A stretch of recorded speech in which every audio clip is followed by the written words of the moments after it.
estudiantes? Estamos en esta marcha increíble de jóvenes universitarios que hoy salió a la calle y que realmente nos llena de orgullo.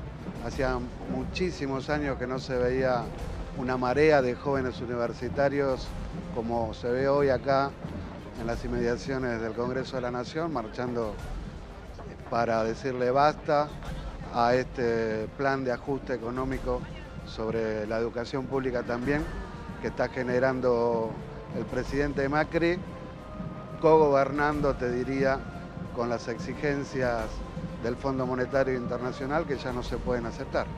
Fernando, ¿y cómo, más allá de lo que significa esta marcha y toda esta cantidad de gente que se sumó por la educación pública, la jornada de hoy, ¿no? Que, bueno, en realidad, cómo vinieron corriéndose estos días, vinculado a lo económico, ¿qué análisis haces de lo que está pasando?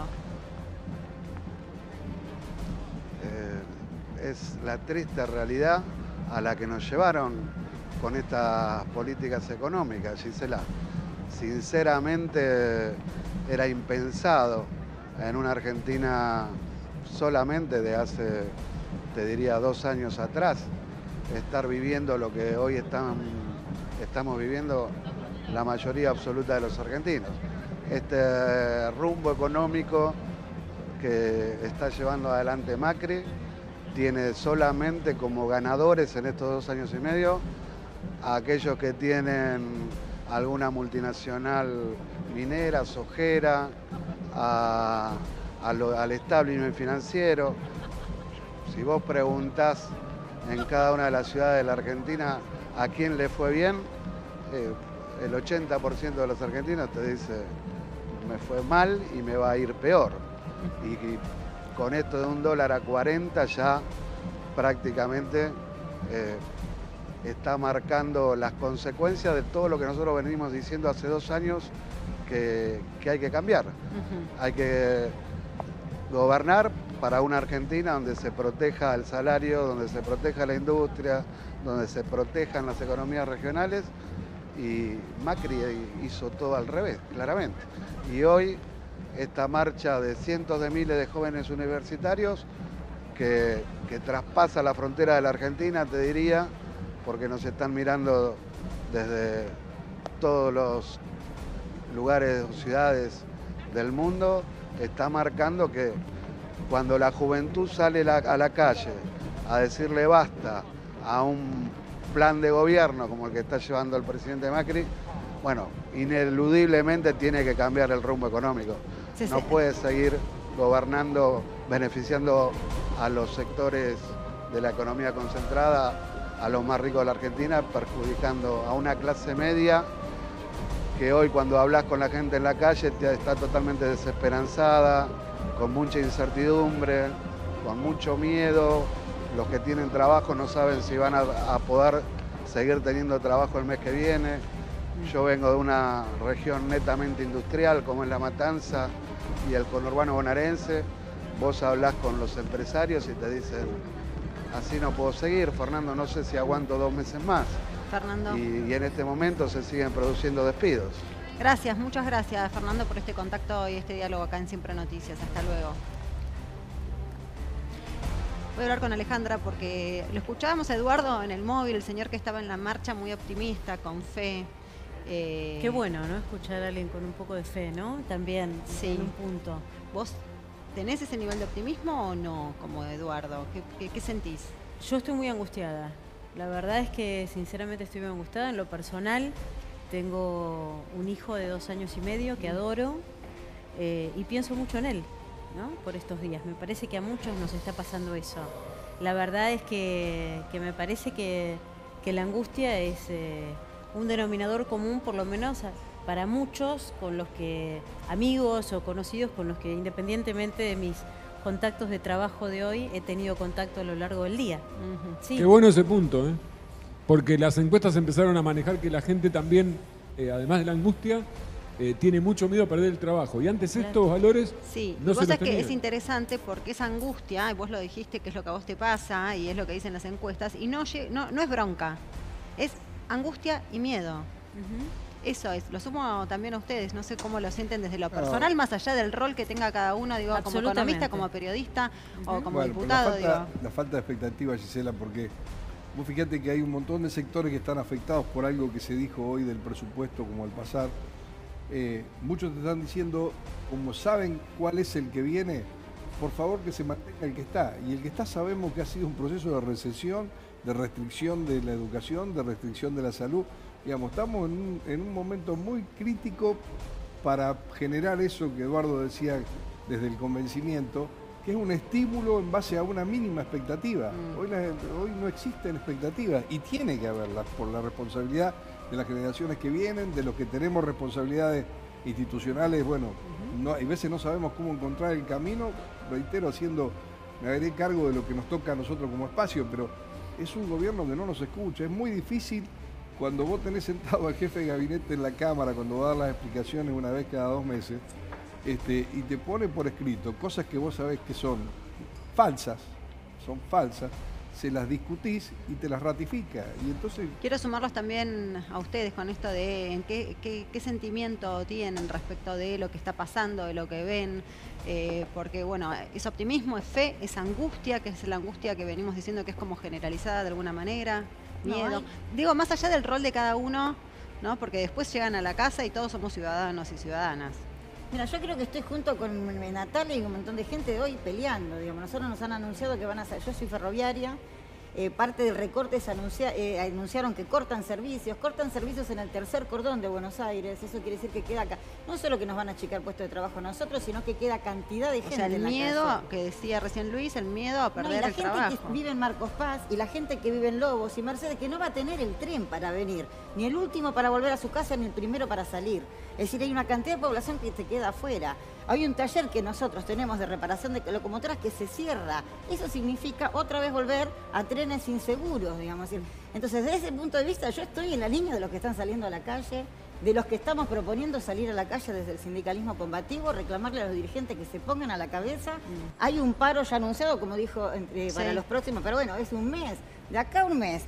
Te comió la inflación, te comió la recesión, es decir, tenemos que buscar cómo unir todas las luchas para exigirle a los dirigentes que adelanten esa huelga. Y yo pienso que todas las familias, todas las amas de casa están en la lucha permanente. Obviamente que hay situaciones particulares de compañeros que están en riesgo los puestos de trabajo y todo lo demás, pero la angustia misma de una mamá que se le hace muy difícil comprar 1 litro de leche porque le varía el precio todos los días. Sí, muy difícil. Volvemos a lo mismo. Yo pienso que acá nos falta 1 año y pico, que es mucho.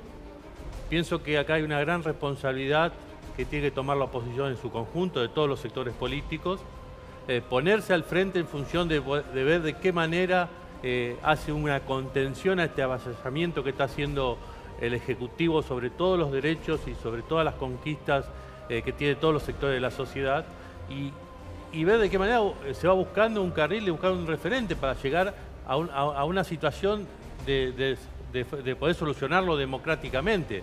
Porque el desbande, salir a la calle, tratar de golpear puertas, todas esas experiencias, yo soy joven y capaz que mi padre y otros vivieron otras experiencias y siempre fueron malas y trajeron mala experiencia. Esto que pasa hoy con los universitarios, esto ya fracasó, esto lo hizo López Murphy y terminó 5 o 6 horas nomás. Y el gobierno también. Entonces no es bueno. Acá no se puede recortar ni por la educación, ni por la salud. ¿Vos sí le encontrás similitudes entonces a otros momentos? Obviamente, digamos no, a ver, la caída del salario es exactamente a ese mismo periodo de historia, las mismas recetas económicas que se están aplicando es exactamente ese periodo de la historia, digamos, en la cual terminó en una situación que nadie queremos. Nadie, un padre de buena familia, una madre de buena familia, de cualquier sector político quiere eso. Digamos, la realidad es que, volvemos a lo mismo, pienso que la compañera y todos los hombres y mujeres nos sentimos huérfanos de no encontrar esa oposición que necesitamos, que nos contenga y nos lleven todo para adelante para poder solucionar este problema. Natalia. No, yo creo que a mí, como a muchas personas, hoy está ganando la bronca. La bronca porque fue un gobierno que aquellos que lo votaron les había prometido salir de la pobreza y está haciendo lo contrario. En ese sentido, para aquellos que nos hablan, digamos, de buscar los caminos democráticos, creo que el Senado, por ejemplo, es una institución de esta democracia, ha mostrado darle la espalda a las demandas populares. Hoy hay un autoritarismo brutal porque el que toma las decisiones es Macri junto al FMI y a los financistas. Entonces, la única vía democrática es que decidan de verdad las grandes mayorías que son las afectadas y las interesadas. Por eso nosotros desde el Frente de Izquierda planteamos la necesidad de que haya una asamblea constituyente para reorganizar y discutir todo, que la plata no se vaya al FMI, que vaya para salarios, para educación, para salud, pero para eso hace falta la participación activa de los trabajadores y que por supuesto, lamentablemente, las conducciones sindicales están dando la espalda también. Gustavo. Hay una crisis social muy grande, pero además avalada por la misma sociedad. A mí por ahí la cuestión de la política la discuto un poco, así como lo que decía por ahí Lozano, que es un plan que vamos a hacer. Eso por ahí lo discuto un poco porque, como decía anteriormente, digo, nadie se quiere inmolar políticamente. Eso por ahí para mí es cuestionable.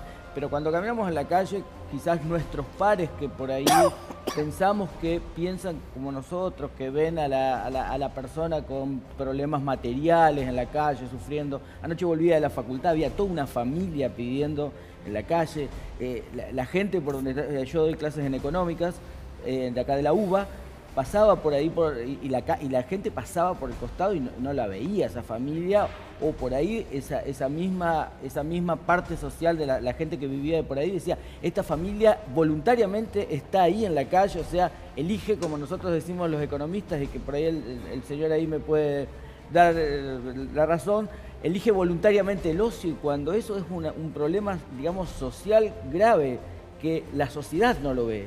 No lo ve, o sea, nuestros pares no lo ven. ¿No lo ve la sociedad, Alejandra, tampoco? ¿No lo ven? Y a veces creo que no. A veces, no sé cuál es tu opinión en ese sentido, pero a veces es como que naturalizás eso.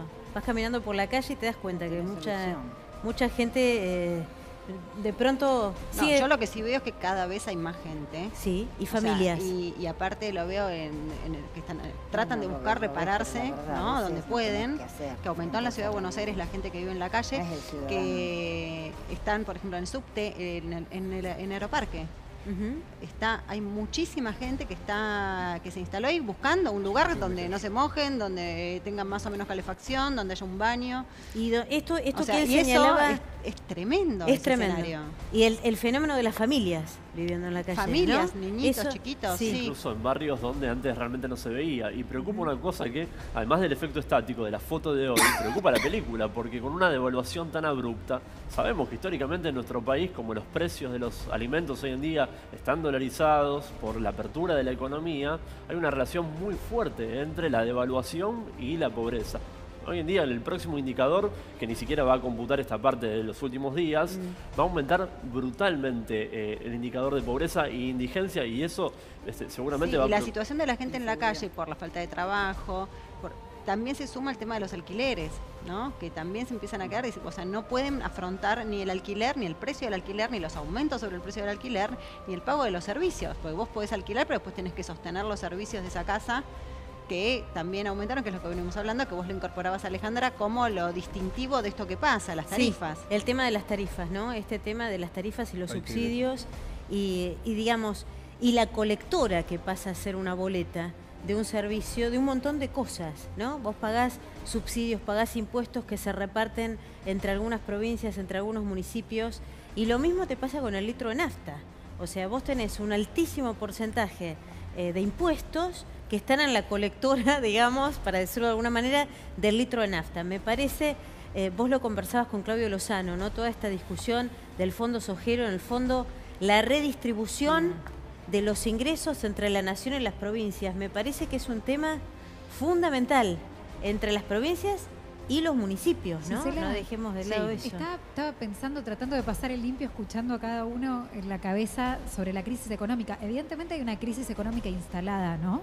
Lo que no ha instalado todavía es una crisis política, o al menos empieza a asomarse. Lo curioso es que este gobierno es un emergente de aquella crisis económica y política del año 2001. Hubo dos emergentes políticos en aquel momento. El kirchnerismo, por un lado, fue gobierno a nivel nacional, y el PRO fue un partido que emergió de esa crisis de representación. Lo que hoy no hay claramente es una crisis de representación todavía. Había algo claro en 2001 y era el que se vayan todos. Lo que hoy no está claro todavía, y apunto a lo que decían por allí, es a la representación. ¿Quién hoy representa a esta enorme cantidad de gente que hoy está en la calle, por ejemplo, y que está afectada por la quita de subsidios, porque no llega a fin de mes, por todo lo que venimos contando por la crisis económica, ¿no? No hay todavía un sector de la oposición que asome la cabeza. Dos cositas. Sí. Con respecto a tarifas, el día martes de la semana que viene se hace la audiencia pública por el tema del gas. Sí. Vos sabés que hay fallos de la justicia que dicen de la racionalidad de las tarifas. Bueno, creo que ninguno puede estar en duda de que las tarifas han perdido racionalidad con el salario. Hay un valor de componente de la tarifa que afecta irracionalmente el salario. El gobierno sigue adelante con la audiencia, pero encima las empresas que compraron el gas, las distribuidoras que compraron el gas, lo compraron a un valor de $22. Lo compraron a un valor de $22. Ahora lo tienen que pagar al valor del dólar que vamos a tener ahora. Por lo tanto, en esa audiencia pública, que es una locura llevarla adelante un nuevo aumento de tarifas, lo que realmente va a pasar, y es embromado decirlo en este momento, pues otro golpe más, el aumento de esa base porcentual del gas comprado va a tener un aumento impresionante, no el 20 como se decía que ya era una locura, sino mucho más, porque el valor, las tarifas, ese gas está comprado a valor dólar. Entonces digo, hay un montón de cosas que, y un poco lo que decía ella con respecto a la crisis política.